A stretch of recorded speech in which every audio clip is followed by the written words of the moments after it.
Hello dear students. आज हम अपने साइंस का third chapter atoms and molecule का सेकंड पार्ट डिस्कस करेंगे। तो चलो हम अपनी वीडियो को स्टार्ट करते हैं। सबसे पहले हम डिस्कस करेंगे कि एटम होता क्या है। What is an atom? Atom is the smallest unit of matter that can take part in a chemical reaction and it can neither be created nor be destroyed.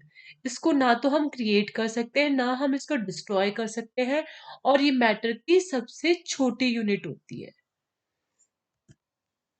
ठीक है, तो ये होता है हमारा एटम, जिसके बारे में हम डिस्कस कर रहे हैं कि it is the smallest unit of matter that can take part in a chemical reaction. सबसे छोटा। हम लास्ट वीडियो में भी डिस्कस कर चुके हैं कि एटम को हम फर्दर डिवाइड नहीं कर सकते।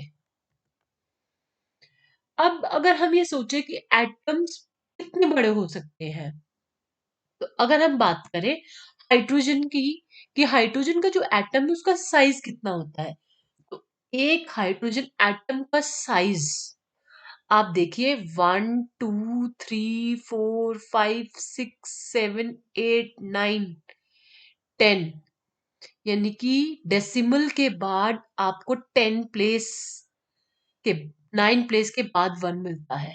इसको हम ऐसे भी लिख सकते हैं कि 10 की पावर -10 मीटर के इक्वल होती है हाइड्रोजन की रेडियस। तो सोचिए हाइड्रोजन एटम कितना छोटा होता है, हम उसको आंखों से तो देख ही नहीं सकते और इमेजिन तो कर ही नहीं सकते। तो atoms are very small in size.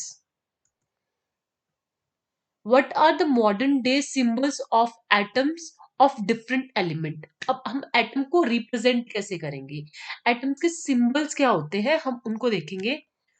तो ये जो सिंबल्स है इनको डिसाइड कौन करता है? इनको डिसाइड करते हैं बच्चों IUPAC। इसकी जो फुल फॉर्म होगी international union of pure and applied chemistry. इसको तो आप सबसे पहले लर्न कर लेना, क्योंकि ये एग्जाम में बहुत आती है। इसको हम दोबारा से देख लेते हैं। International union of pure and applied chemistry is an international scientific organisation which approves the name of element, symbols and unit. किसी एलिमेंट का क्या सिंबल होगा, क्या उसका नेम होगा, और क्या उसकी यूनिट होगी, उसको आईयूपैक जो है डिसाइड करती है।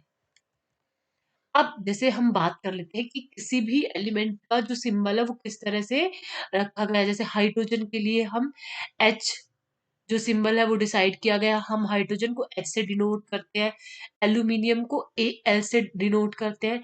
तो आपको 1 से लेके 20 तक जितने भी एटॉमिक नंबर वाले हमारे एलिमेंट्स है उन सब के सिंबल याद होने चाहिए। वो आपकी बुक में भी दिए हुए हैं चैप्टर नंबर 4 में। तो आप सबसे पहले तो सभी जो एलिमेंट है उनके सिंबल्स को याद करेंगे।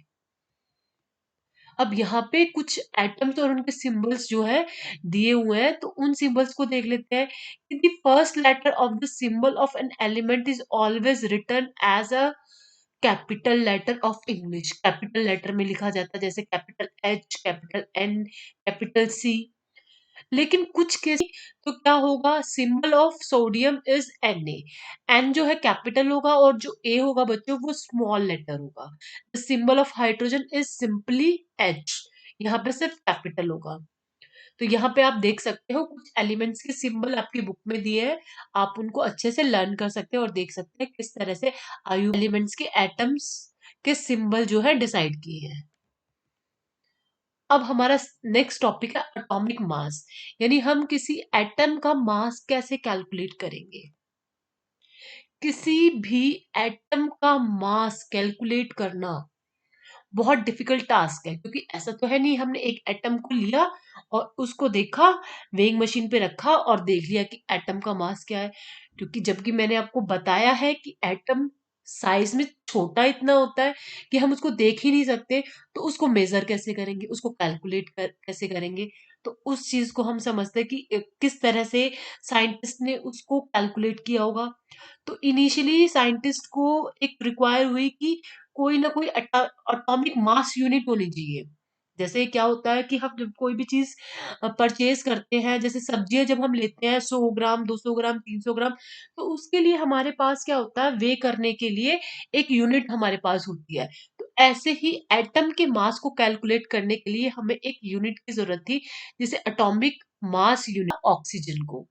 While searching for various atomic mass units, scientists initially took 1/16th of the mass of an atom of naturally occurring oxygen as the unit.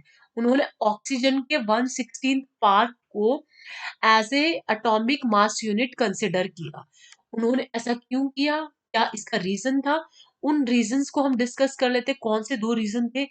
पहला रीजन था बच्चों, oxygen reacted with large number of elements and form compound. Oxygen generally जो है element से reaction कर लेती है और हमारे अलग अलग कंपाउंड फॉर्म कर लेती है, तो इसीलिए यू लिया गया।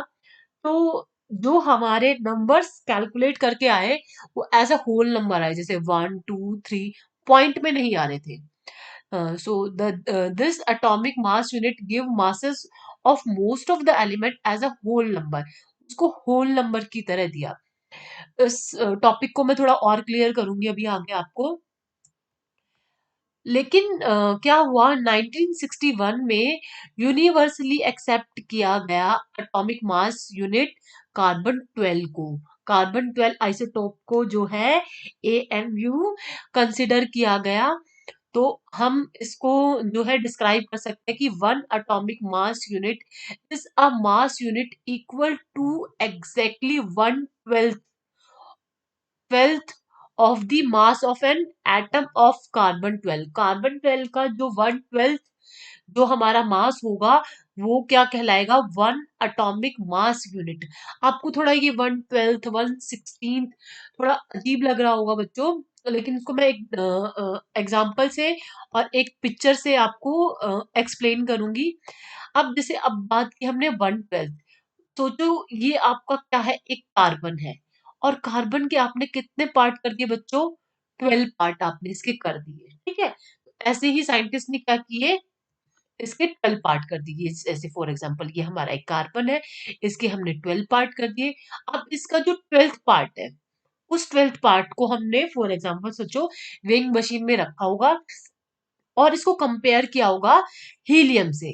जब यहाँ पे 1/12 के इक्वल अगर हीलियम के दो हमारे एटम्स आते हैं, तो हीलियम का जो एटॉमिक मास हो जाएगा वो कितना हो जाएगा, 2।